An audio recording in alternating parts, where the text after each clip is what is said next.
Thanks for taking the time to talk to me today. And let's just start at the beginning. I mean, how did you get interested in the Soviet Union at that time? When you Um, it was, well, my mother lived in Japan during the occupation after the war. My grandfather was an economist. I later found out he worked for the CIA, but that was many years later after he died.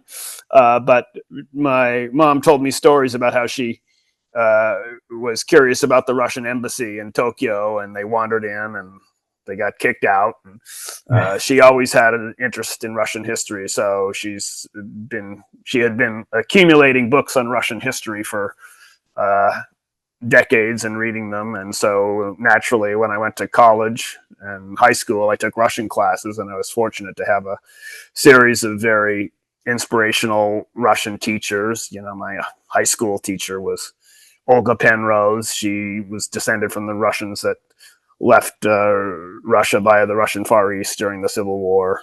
And then where did you go to school? Bellevue High School in suburb of Seattle. Okay. And then I went to college at Oberlin College, where I had another series of very inspirational professors. Olga Nikolaevna Markova Bilayeva. Vladimir Frumkin was a musicologist who was a personal friend of Bulat Akujava's, and he, when we went over there to study in the CIE program in Leningrad, he gave us the Akujava's contact information. So when we went on a trip to Moscow, we all visited him, and it was a pleasure to meet him. He was complaining about the cover art of one of the books he'd had published in the West, because the authors have absolutely no say as to what the cover art is. It made it look like a bodice ripper when he considered it to be a deeper book than that. But but anyway, what years were you talking about? I was let's see, I was at Oberlin from 1980, about 1980 to 85. And was in Leningrad about 1983. 83. Okay. I was fortunate to be in the amongst the groups that got to stay in Общежитие номер 6, which was right across from the Winter Palace. So you look out your palace, out your windows. The men got the side facing the Neva River, and the women got the side facing the alleys where the cats copulated. And so we were looking out at the Winter Palace, and you see the people walking across the ice in winter. So so that was 1983 for the winter months. Well, we arrived in January and left in May, so we got to not quite the White Nights, but we got close to it.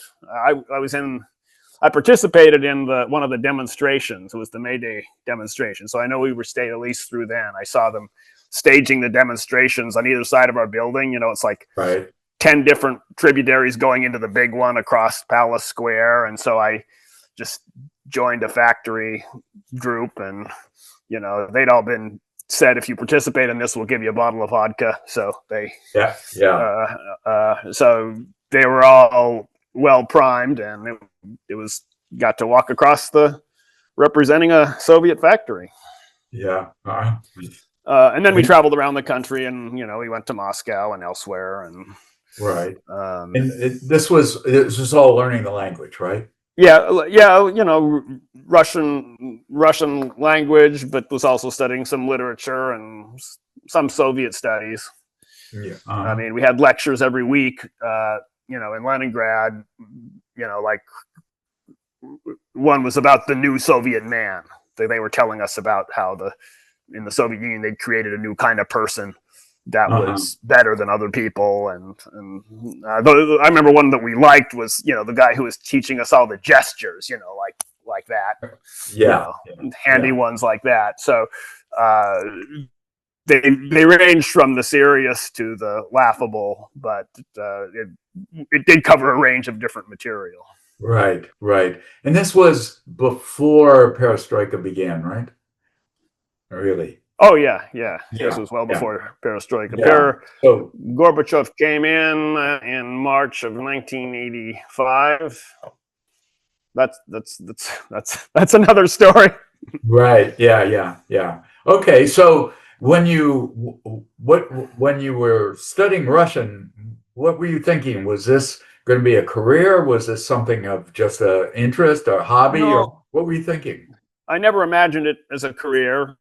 I imagined I was going to be a doctor or something. But as I continued through studying, through my studies, it's just the one consistent interest I had. So, you get to the end of you're going through college and you say, oh, wow, I have enough credits in Russian to graduate. I don't have enough credits in anything else.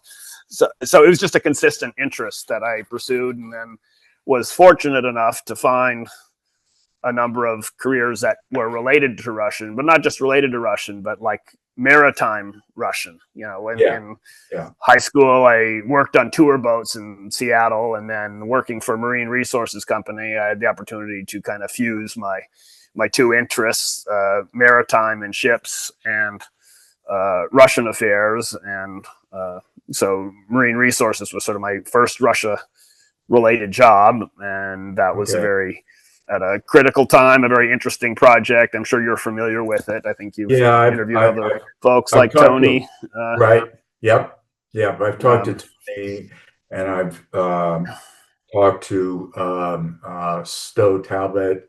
oh Um, yeah, yeah. Well, Stowe was there at the beginning. He yeah, went out yeah. himself. He wasn't just involved in the organization. He went out as a rep too. So Right, um, right. And so what you started working for them after you graduated from Oberlin?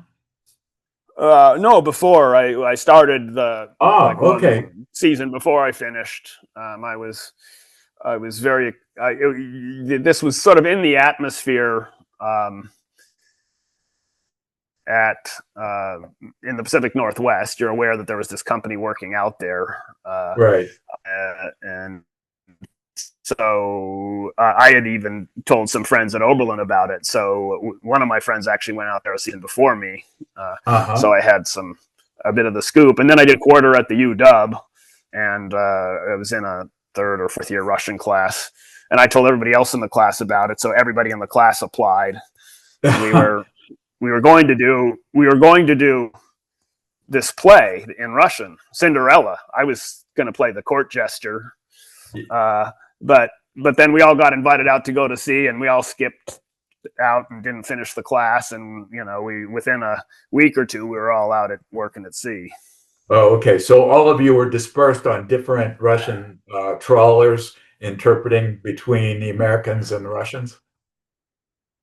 Right, right. So I don't want to recap what you've already talked about with Right. Tony and Yeah. Stowe, but just in short version, yeah, there was fleets with Russian catcher processors that they weren't allowed to catch. They would just accept fish from American fishing Right. boats, and they would um, take the fish and process it. And it was, a great barter system that benefited both sides tremendously.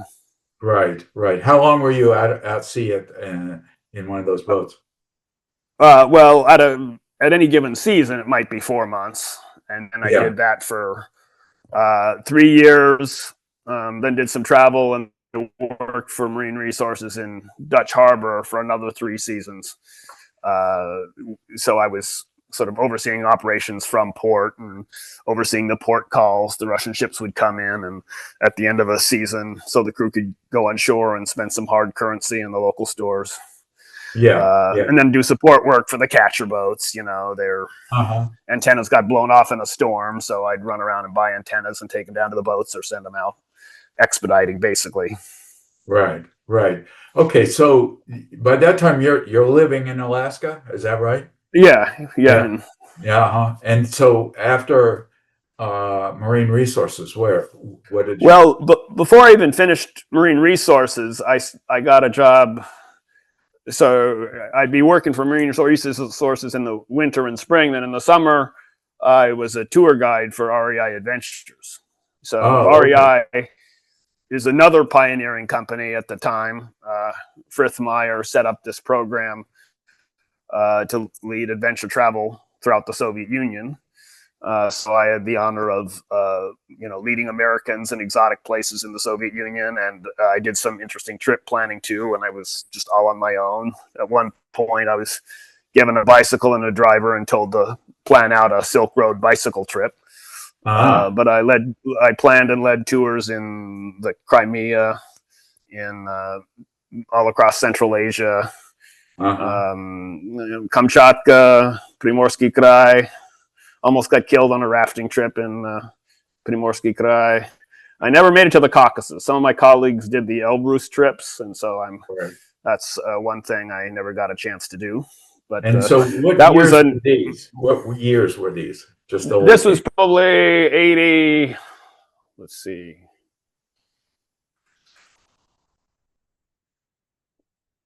About 87, 88, 89 in there. 87. Yeah. And that's, so it was still before the fall of the Soviet Union, and that was also the period I told you at one point I had dreams of becoming like an NPR correspondent. Right. When you're sitting out in Dutch Harbor, and I think it was KSKA, that's the one NPR radio station they had, and it was, you're driving your truck down these desolate roads in the blowing snow, and that's what you're listening to.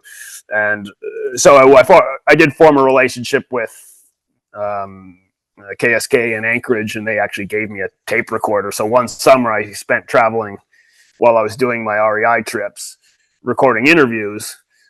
But I didn't know anything about interviewing.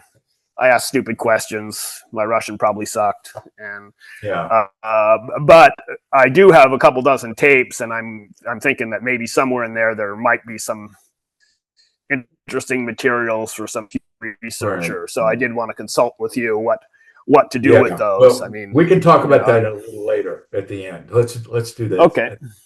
And so so you were traveling around the country because you spoke Russian.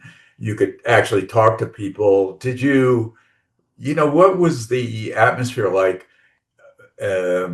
Political atmosphere. Did you get the sense that there were big changes coming, or was it a it was it's a complete surprise? Well, I mean, yes and no. I mean, I knew Russia during this time when things were already kind of falling apart. So for me, that was the norm. But I actually traveled around Russia with the Soviet Union with sort of a remarkable level of freedom.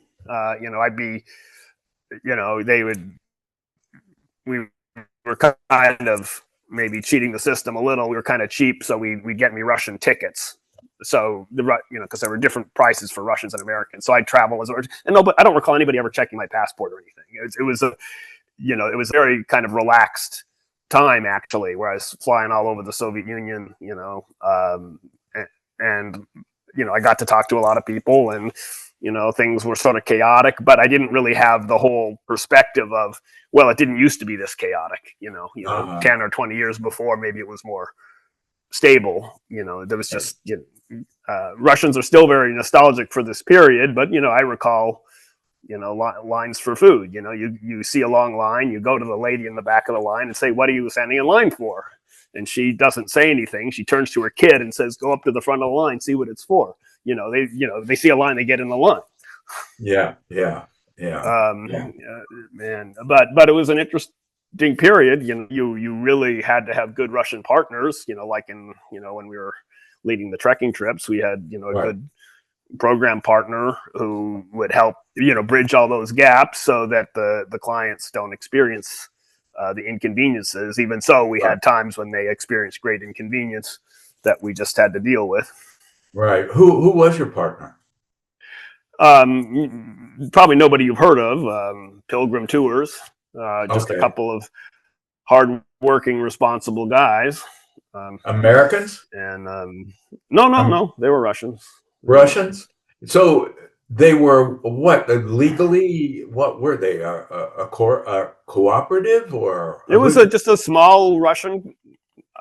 I don't know the business structure. Sorry, I can't. Okay, but it was a private business, but it wasn't interest. Yeah, it wasn't interest. Okay. It was a small scale company. Yeah. Okay. It was a small scale company which was private and sounds probably operating on the margins of, Yeah, yeah, right? yeah, Yeah. yeah, yeah. They Okay. Were they um, were they connected to the local administration or regional administrations anywhere? Um, uh, well, it would be hard for them to be connected with the administrations of all of the odd places we Yeah. went to. Yeah. They just, I mean, in Russia, much is relationship building. I mean, I don't know what they might have done on the side. You know, they probably did certain things to motivate people. I can't tell you. I do recall traveling where I would be working with a Russian guy and we'd be deciding, okay, we have this problem where they don't want to give us tickets. Should we pull out the American ticket where we have the American guy go up and kind of shame them into giving the tickets? Or do we resolve things, po-ruski? And, Yeah. so we, as a team, we worked very well together. Okay. Okay. And this was a relationship which was set up by REI. This is not one you set up, right? Correct. To be Yeah. honest, I feel like kind of a fraud because you have all of these people who set up great organizations, but I'm more like Forrest Gump. I just kind of end up where all these other people are doing Right. Right. Right. Well, was REI headquartered in Alaska? things. And Seattle, its headquarters is in Seattle. It still Head, is. oh, okay. REI Headquartered. Adventures. So you were balancing those things and traveling around the Soviet Union, then the wall, Mm-hmm. then the Soviet Union disintegrates, and then what does that mean to you? Well, before the Soviet Union disintegrated entirely, I started working for Alaska Airlines, and that was in, I think, 1991. And they were looking when they were setting up their flights to the Russian Far East. They were trying to, who should they send to represent them over there? Somebody who knows the aviation business or somebody who knows about Russia. And so they figured it's easier to teach me aviation than to teach their staff Russian. Right. So they hired two Russian-speaking Americans. The other gentleman also had worked on the fleet, Uh-huh. and so he was in Khabarovsk, and I was in Magadan for the first 2 years. I was there for the famous de-icing of aircraft with vodka episode. You've probably heard about that. No, tell me about that. Oh, well, we started using MD-80s, and MD-80 we used 727s for the first couple of years, and when we started the Vladivostok operations, we started using MD-80s, and they have a kind of tank, a fuel tank in the wings that tends to ice up more readily in moderate conditions when it descends from altitude and the fuel's really cold and the condenses and it forms ice and you can't take off like that.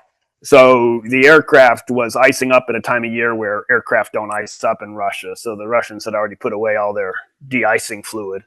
And because it was the inaugural flight, we had all of the company bigwigs. We had the company president, we had the head of flight ops, we had the chief pilot, all these bigwigs on board. And at one point, as a joke, somebody said, well, is the bar still open? We could get some vodka. And then they started thinking about it. They understand the chemical properties. And so we had Mike, our mechanic, run up to the kiosks that were out in front of the Magadan airport. He bought every bottle of vodka they had. I think it was like 31 bottles he managed to get. And he put them in a garden sprayer. And then he sprayed the wings and de-iced them, and the plane took off.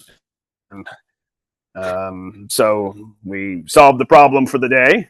Yeah. Alaska was very Yeah. proud of that, so they wrote about it in their internal company magazine, and they were Right. severely reprimanded by the FAA since vodka is not a FAA-approved de-icing fluid.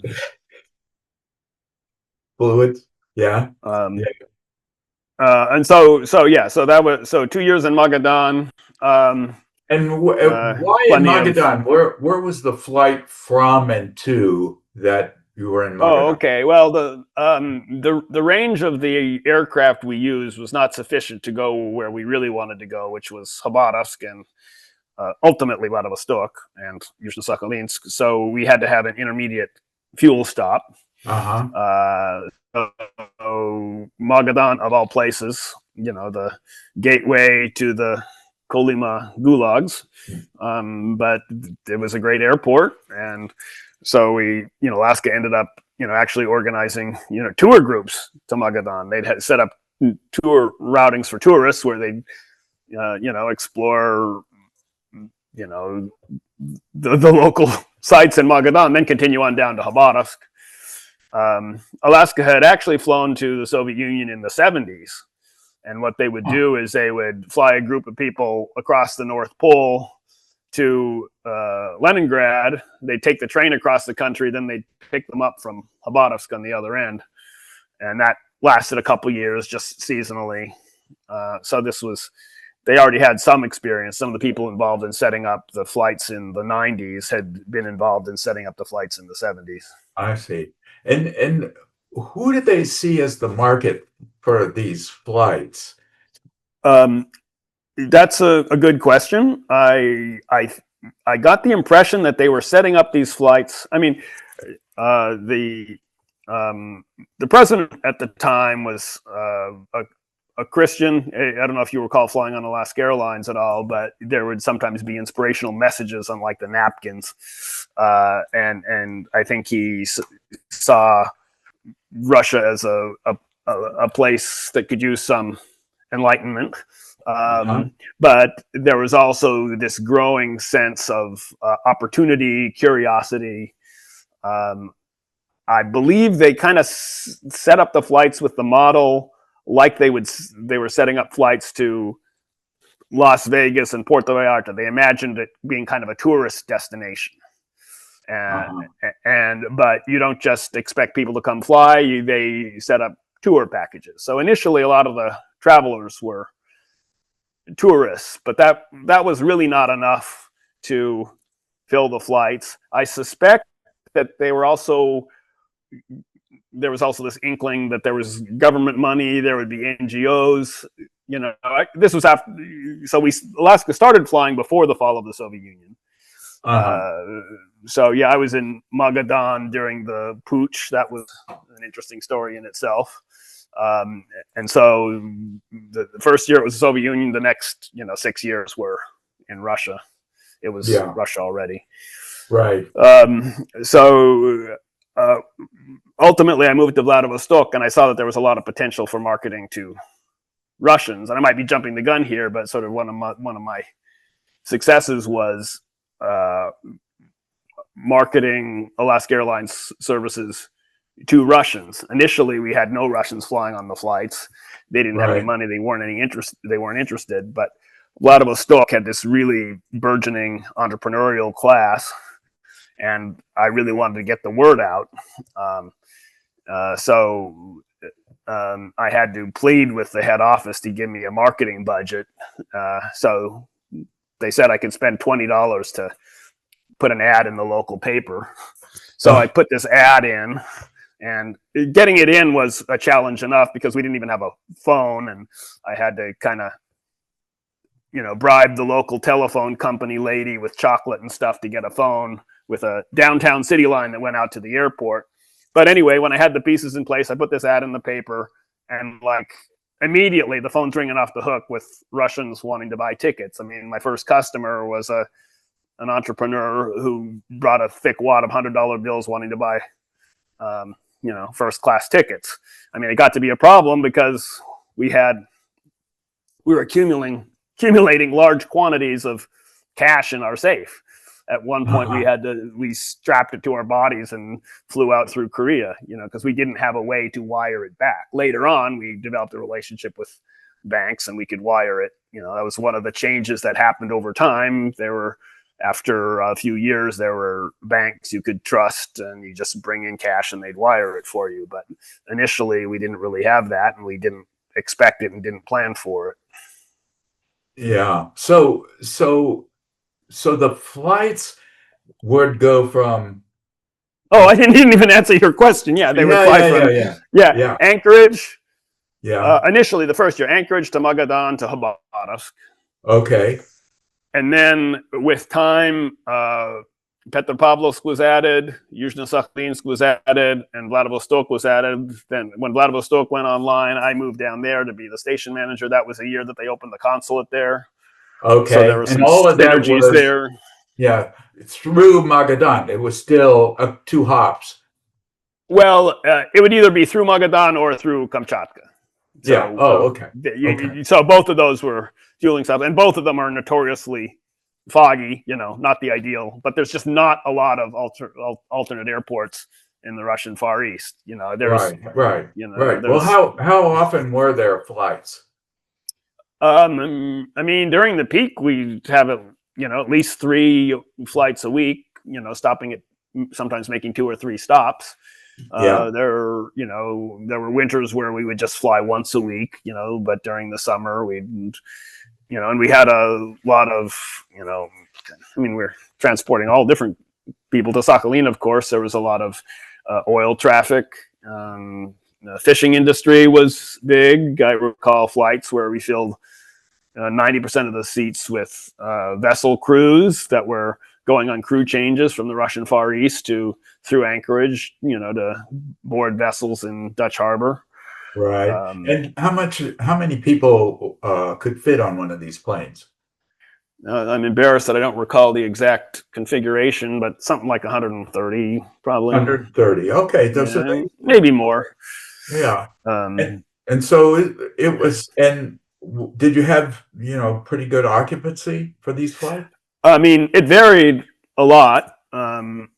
We rarely filled more than 60% of the seats, but they were fairly high margin flights. So we were doing okay. We had a couple of incidents that operationally it was very expensive.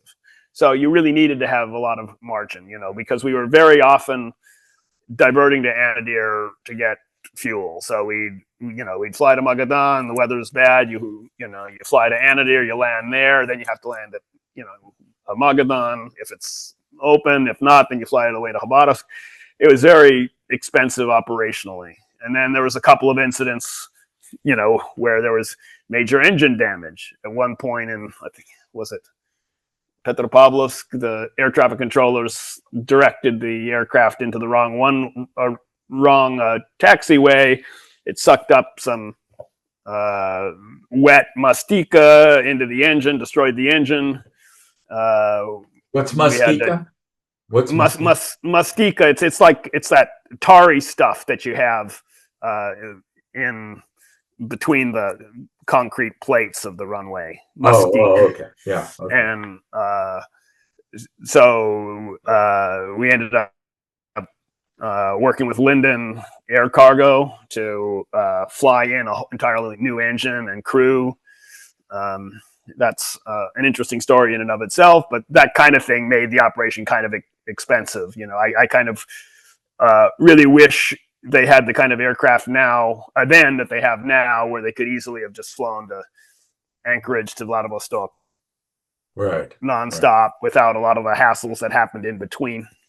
But we did what we had to do. So, and Alaska Air had representatives in all these locations.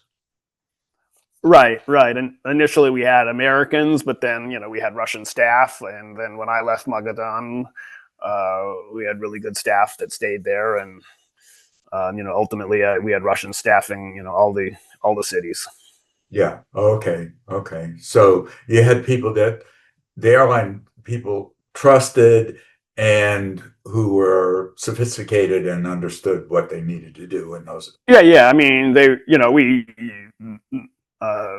Alaska did something that was very smart when it first started up and invited a bunch of employees from the enterprises where we'd be flying, from Khabarovsk and Magadan, to the U.S. to train. And then they went back to Russia, and nothing worked out the way we had imagined. We'd imagined they'd be the kind of customer service agents you expect and you see at the airport. 1 or 2 of them ended up actually helping us check in flights, but the others were people from the administration who'd been granted the trip as kind of a favor, and then they kind of remember you fondly. So when you need something, you can kind of say, "Oh, can you help me get this thing approved. What's going on with the fuel? Why isn't, can you get us some more fuel next time? Whatever. So it was very savvy to do that.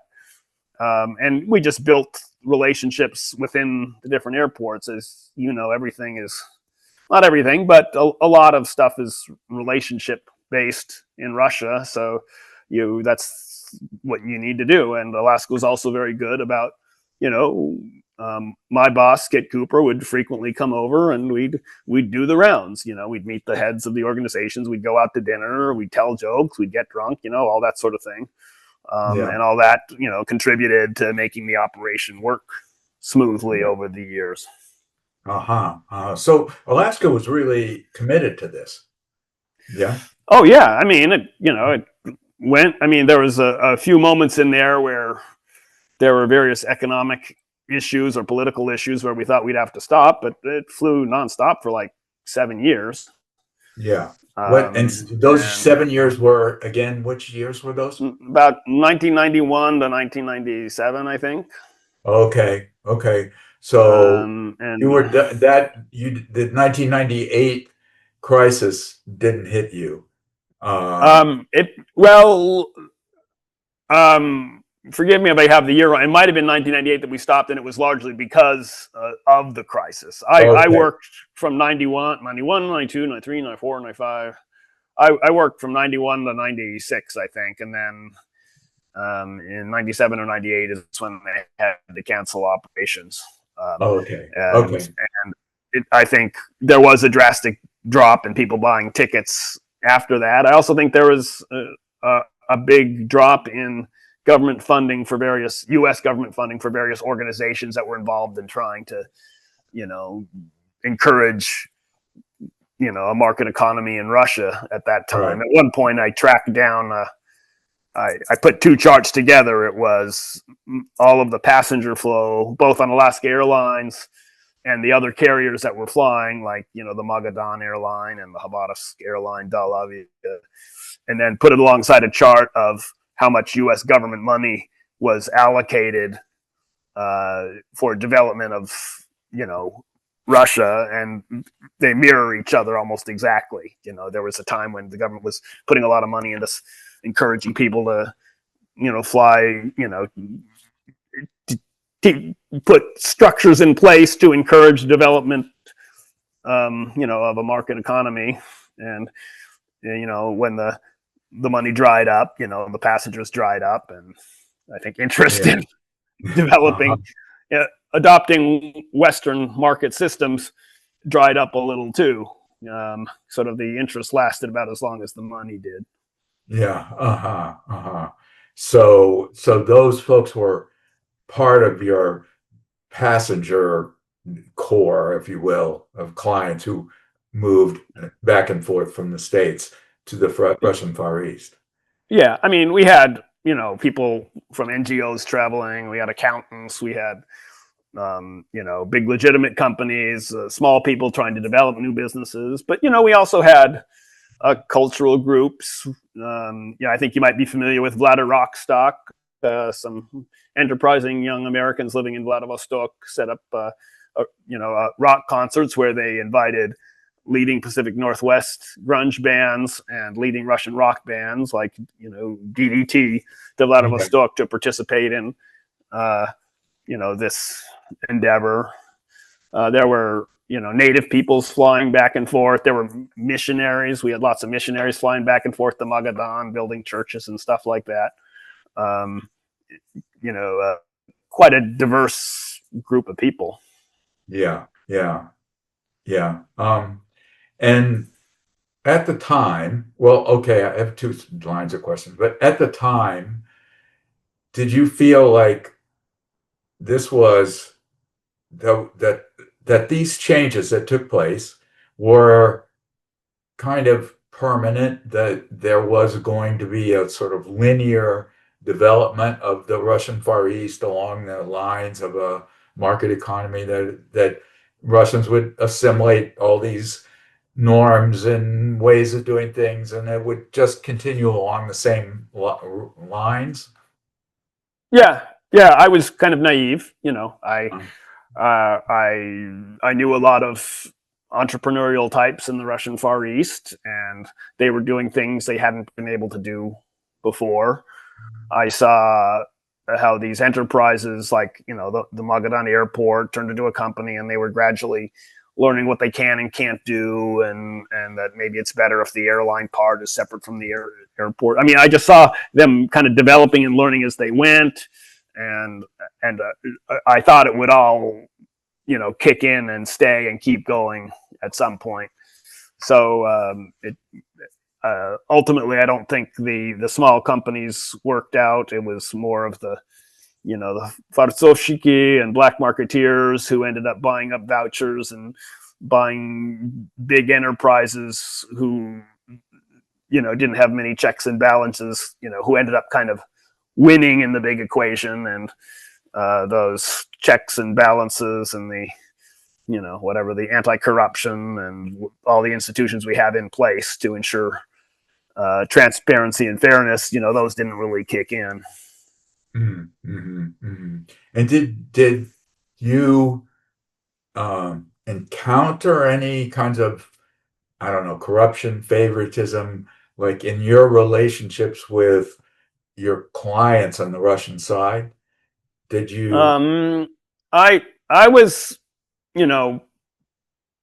pretty fortunate. I worked for American companies that, refused to do any sort of bribery or any of that sort of thing. You couldn't bribe Alaska Airlines to bribe somebody. And we worked at Alaska Airlines. We worked within this structure of a bilateral agreement.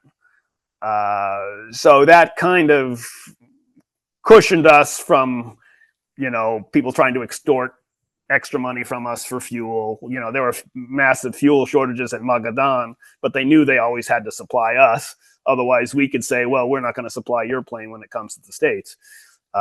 So it never came to that. They just knew we had to get fuel. I mean, there was always, they're always scaring me. Oh, the barge is late, and we're having this problem, but we ultimately always had the fuel we needed. I sensed that there was that corruption out there. You have a friend that's running a business and they have their krisha that has to take care of them. Right. And to operate a business in Vladivostok in the 90s, if you're basically a legitimate, honest person performing a legitimate, honest service, you still need to have somebody there to take care of the other, it's a protection racket. When some other mafia guy shows up, you say, well, we're already dealing with this guy, and they go deal with each other, and it's a tax, and so you sense it all the time. People show up to meetings with guns, and it was kind of the Wild West. But in terms of our dealings, it was pretty straightforward. We're dealing with the airport and the Ministry of Aviation, and we did hire lots of local vendors, like airports. I mean, like hotels and tour vendors, and we had good relationship with them. So we didn't have to get too involved in that, but you could sense it was all there and all going on. Yeah. And did you? I mean, so you were there during, so the not only the when Yeltsin set the tanks in against the legislature in 1993, did that in any what did that look like from the Russian Far East? Was it too far away to even think about, or? Well, an example might be the putsch. Yeah. Okay. Yeah. Which earlier, was in 1991. Yeah. Gorbachev, yeah. Right. And when that might be illustrative because, like, at that time, my parents had come to visit me. So I'm giving my parents a tour of the air traffic control tower. Before I even give them the tour, though, and the flight's on the way in, Russians are saying something's happening in Moscow, but we don't know what. On TV, they didn't have the regular program. They were showing The Simpsons. They're supposed to show Swan Lake or something, but in Magadan, they were showing The Simpsons season 1 or 2, I forget. And and then, so something's going on in Moscow. Nobody knows what. So that was already the disconnect. Nobody really knows what's going on, but there's something going on. And then I'm giving my parents a tour of the air traffic control tower, and the head of air traffic controller, really nice guy, saying, "Oh, we got to wait because this air traffic controller is writing this message down from the pilots." Well, what Yeltsin had done, which was very savvy, is he'd taken his proclamation explaining that this was all an attempted coup d'etat, and he'd distribute it to all the pilots departing Moscow, and they were reading it to the air traffic controllers over all the cities they were overflying. So, like, this was an aircraft that was on the way to Kamchatka, I think, or Anadyr, I don't recall, and he was writing this down, and then this gets taken and delivered to the local news outlets. So there, you could sense that we were disconnected from Moscow. The events of 1993 didn't impact our flights at all. We just kept flying, and in the Russian Far East, it didn't really impact us. You just hear people talking about it, but it didn't change our operations at all. Yeah. Okay. And did Alaska Airlines pay attention to all these political developments? I mean, yeah, but change was just a part of working with Russia. So I don't think we had a team of people. I mean, the ultimate concern is safety of the flights and safety of our tourists. So if there was ever any risk of danger to the aircraft, or to our passengers, they would have stopped. But as long as there was interest and things were operating normally, we just kept flying. It's something you talk about, but there was always something going on. You might have a few dates in your mind of big things, but there was always a shortage here or a strike there. I mean, I remember once we had a flight coming in and there were protests on the runway. The airport people hadn't been paid in a while. Other people were getting paid. If you worked at a brick factory, they'd pay you in bricks, but at the airline, there's nothing to give them. So they were all walking on the runway to disrupt the flow of traffic, but they managed to get them off in time for our flight. So there's always something going on. So it wasn't like there are these extraordinary events and then periods of calm and normal business. It was kind of coping and changing constantly. Yeah, I'd say that pretty much. I mean, when there was a big, financial crisis, I think there was one or two other micro crises before the 1998 one. We were wondering, are we going to be able to keep flying? But so yeah, some were bigger than others. I don't recall the dates exactly. Right. So I went to Vladivostok in 1990, and when I was getting a master's degree at the Fletcher School of Law and Diplomacy, and one of the things that we saw was that people in the Far East were kind of hostile to the people from Moscow, and we were told that there were sentiments that the Far East really didn't belong with the rest of the country, that it should be its own, either autonomous or separate country. Did you encounter that kind of sentiment? No, actually. I mean, there was always resentment towards Moscow, and then, I think I may have heard people, kind of hypothetically talking about that. And, you have educated friends, they might be talking about the situation towards the end of the Russian Civil War, when at times it seemed like maybe the Russian Far East might break off. But I don't recall any serious talks about or discussions about the Russian Far East breaking off. I mean, I think often I wish it would. It had just the ties to Moscow just complicate everything. They appeared to complicate everything. Sometimes they're also a stabilizing force during the chaotic period when the Soviet Union was kind of falling apart and these companies were starting to stand up on their own 2 feet. Nobody knew who was responsible for what. Who's responsible for giving us fuel? Is it Moscow? Is it the airport? Is it the local airline? And so if it had all become independent, chaos would have probably continued for years. But it was always convenient to have basically a bilateral agreement, that's enforced by Moscow, so you can have some stability in there. There were certain benefits to having, a central structure, but we did like to whine about the inconveniences they imposed. Right, right. Were you in uh, in any way in competition with the Chinese or the Koreans or the Japanese in terms of the business world there in the Far East? Um, I mean, nobody in terms of the flights. No, I mean Japan offered flights, and they offered a Right. route to the Russian Far East before we did, but it was a longer route, so everybody preferred our route once it was in place. At least Americans flying from the West Coast. The Chinese weren't active in aviation at all Yeah. at the Yeah. time. I mean, Yeah. we were competing with, a couple of Russian airlines, Dalavia and Mavial, and they kept changing their names, so I don't recall what they ultimately settled on, but the Habarovsk airline and the Magadan airline. But we tended to cater to different, uh, passenger types. Yeah. Okay. Okay. So when Alaska decided to stop flying, was it for economic reasons, political reasons? Do you know why they made? Well, I wasn't with the company when they finally made that decision, so I could only guess. But I think it Yeah. was partially because of the economic crisis, and loads were dropping.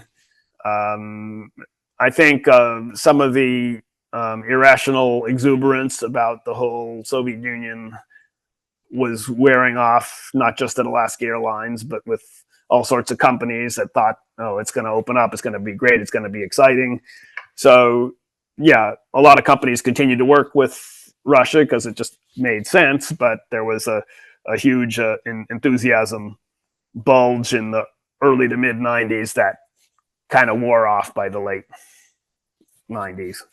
Yeah. Yeah. Um, Yeah. so, Yeah. um, Well, you also hinted or said that some of Alaska's interest was in missionary work and as I remember being on many flights in those early years coming from Russia to the US where there were groups of missionaries on board talking about how many souls they had saved on that trip and that there was a lot of missionary activity.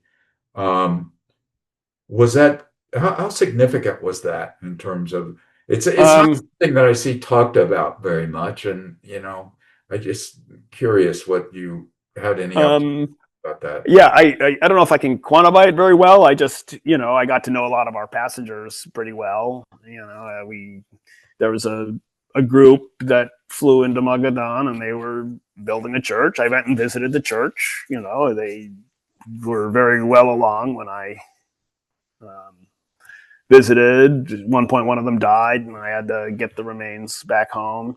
Same in Vladivostok, there were missionaries that came in. So, I mean, they were a regular entity. I didn't have a lot of opportunity. Once again, it goes back to the whole, oral history thing. I wished I'd, been interviewing people during this period. I wish I'd had a Yeah, tape recorder. I wish I'd been taking notes because there were so many interesting people that passed through. I mean, missionaries, entrepreneurs, scientists, like tiger scientists. But I can't really quantify the scale of the missionary work. It was just yeah, it was a regular presence. yeah. I'd Okay. see these folks regularly. I'd see them on the street of Magadan when I'm wandering around. Um, Yeah, yeah. there was a period when Russia was receptive to that. I don't think they are anymore. Right, right. So, so there was a fairly significant American presence in those years in the Russian Far East, and would you agree with that? Oh yeah, I mean, we were carrying hundreds of people back and forth every week, and Yeah, there was, the expat community in Vladivostok was pretty big, and Magadan was pretty small. There was just a couple of us. yeah, In Habarovsk, it was bigger. In Vladivostok, it was large. In um, Yuzhno-Sakhalinsk, it was quite large. right. Well, what In does large and quite large mean? I don't have Yeah, numbers, but I'm in not going to hold you to it, but you're just right. But uh, in Vladivostok, there was the consulate. So there was the consular staff, companies that wanted to set up business. They felt they wanted to be near the consulate. It was a big business center. So, there was, many hundreds of Americans in Vladivostok. I'd say there's probably thousands in Sakhalin, supporting the oil businesses there. yeah. In Magadan, it was, a handful. Uh-huh. When that gentleman died, I was told by the U.S. consulate that I'm the ranking U.S. diplomat in Magadan as the airline employee. I guess it's kind of like designated survivor. If all these people get knocked out or you don't have them, at some point it's the airline employee manager, and so Right. um, yeah, I Yeah. was the official government representative for about a day. Okay. All right. And why'd you stop working for Alaska Airlines?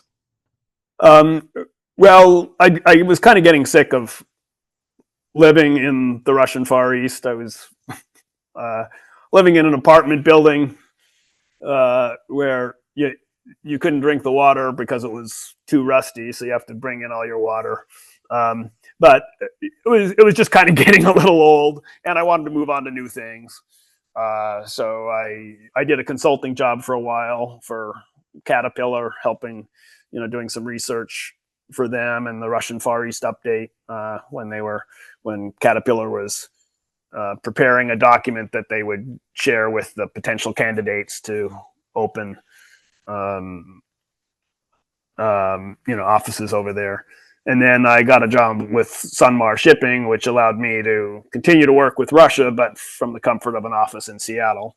So we Okay. were chartering Russian refrigerated transport vessels and dry transport vessels and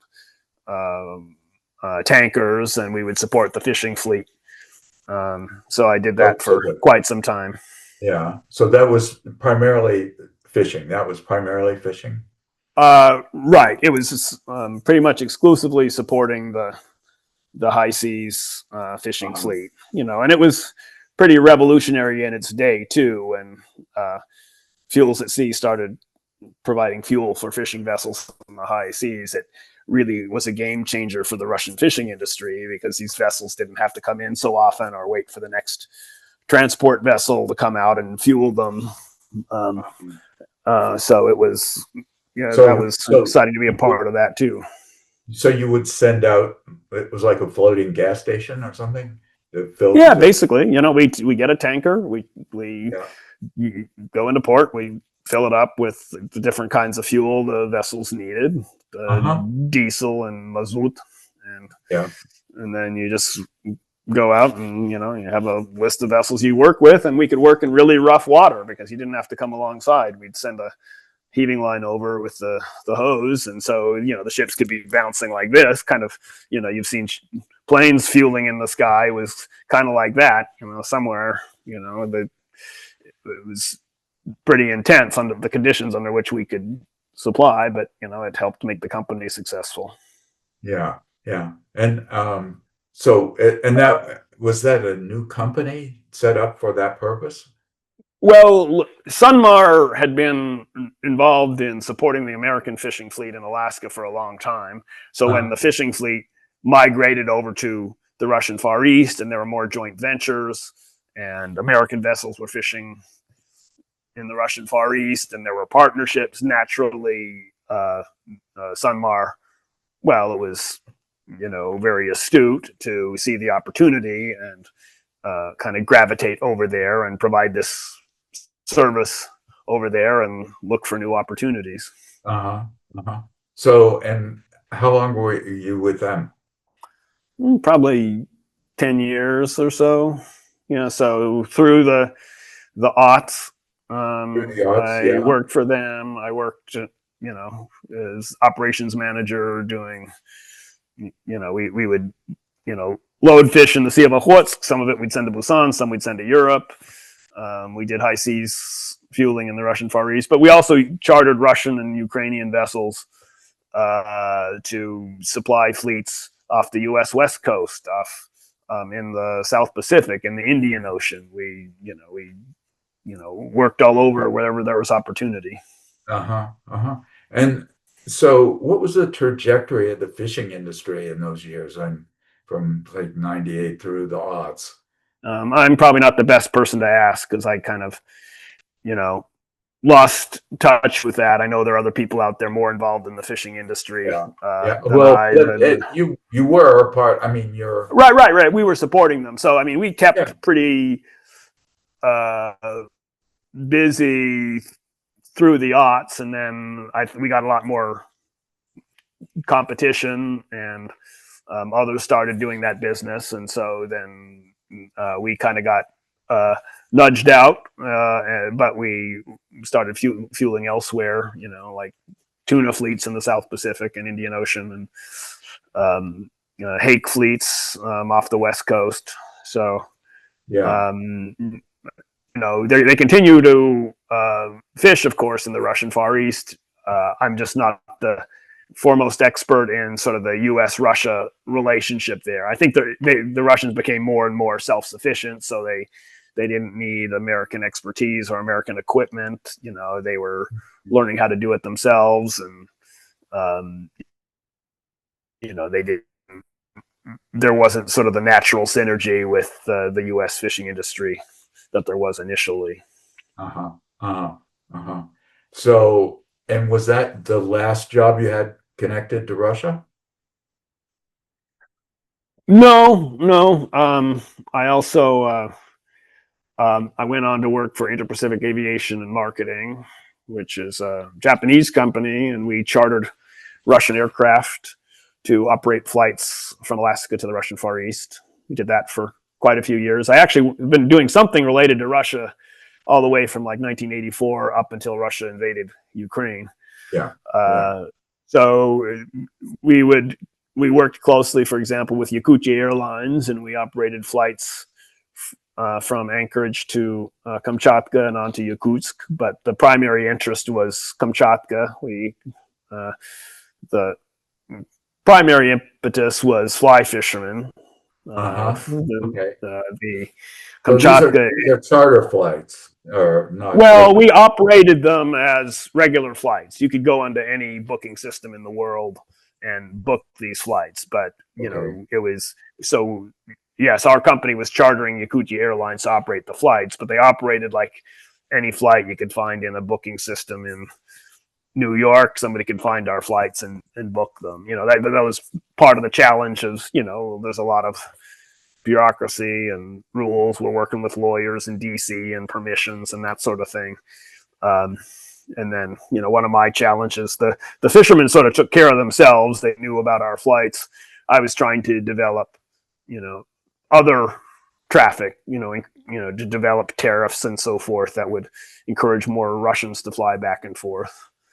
Uh-huh. And then we also operated other flights, like we chartered Uzbekistan Airways aircraft to operate Northern Lights tours from Tokyo to Alaska. So we, Huh. did that for a couple of seasons. So Yeah. always So, looking for opportunities.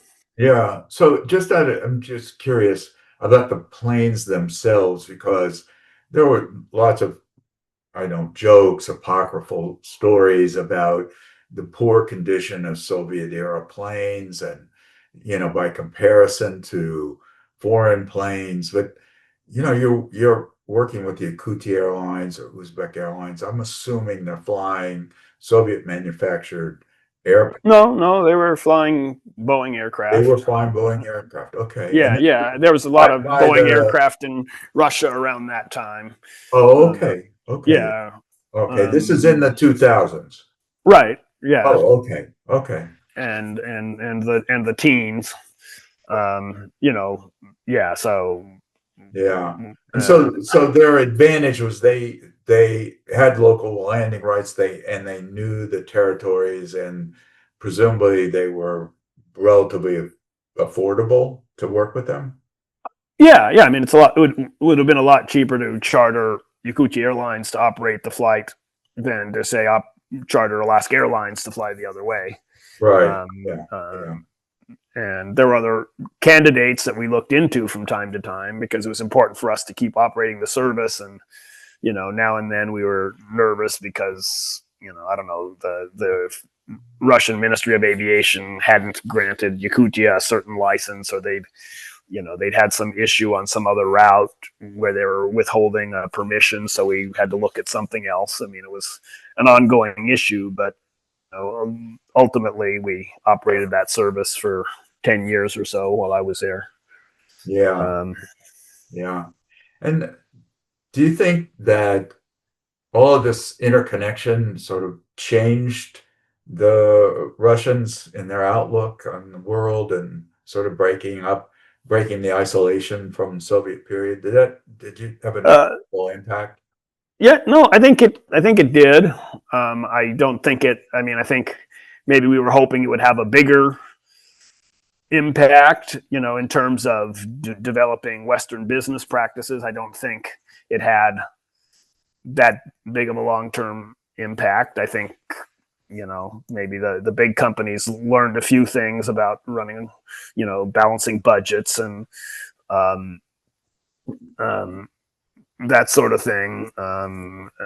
But in terms of, the institutions that kind of keep things fair, that encourage small business, I don't think that any of those things kind of sunk in. We hope they would, but we were carrying, hundreds of people back and forth. We were carrying, you know, I listed all sorts of categories. You can't have that going on for a decade and have there not be some exchange of information and ideas. I don't think there was any one big idea or sea change. I think it was, when I worked on the Soviet ships, like I was the first American any of these people had ever met. Yeah. So for much of my time in the Russian Far East, I was always running into people who'd never met an American before. So I felt kind of this obligation to kind of be a morally upstanding, ethical kind of guy. Right. So they would have Right. a positive impression. But there was lots of, there were people getting married, forming families. There were, business. I guess there weren't a lot of business success stories. There were some that were successful for a while. But I think Russia opened up a lot to the West. I think that, like I said, there was also a lot of, irrational exuberance. Everyone thought, the Russians thought America had more to offer. Americans thought Russia would have more to offer. So we kind of, maybe reverted to the mean, but, so here was our knowledge level. We thought it was going to be up here and we were excited for a while. Then it settled here. Yeah. Uh-huh. Uh-huh. Uh-huh. So it's hard to quantify because for, thousands of people moving back and forth, there was, they learned different things. Yeah. Yeah. Yeah. There's a gentleman named Jonathan Slot. He lived in the Russian Far East and became an owl expert and a tiger expert. And he's put out a couple of books about it. He's going on he has lots of friends and contacts in the Russian Far East. Yeah. There were, so it was I feel there was something enduring there, though it's really hard for me to put my finger on it and any one thing. Sure. So, and how do you think the experience of being in Russia changed you? Oh, I'm one of the foremost experts in the United States for maritime cursing. Not many Americans can do it as well as I do. It's probably a handful of the people who worked on the ships. So yeah. There's a unique skill. Right. No, when you work with Russia, you learn, not to take things for granted. I recall sometimes there would be negotiations and you're discussing a contract or something and everybody thinks everything's going great. And when things are going great in a negotiation with Russians, you should be suspicious, because it doesn't mean anybody wants to cheat anybody else. It means everybody misunderstands the contract. There might be a cost that each side assumes the other is going to bear. So when things are going well, you just say, well, just for the sake of discussion, let's go over this point. Or how do you perceive us dividing up the profits? And so, by dealing with Russia, you sort of, you just learn to be more thorough, to look at things from multiple sides. In Russia, everything is relationship based, which is quaint on a small level of an airport or an enterprise. I think it's one of the problems why you have these oligarchs doing their thing on a large scale, but on a small scale it's nice. But there's something to be learned from that. It's how building relationships even here in the West is important. Yeah.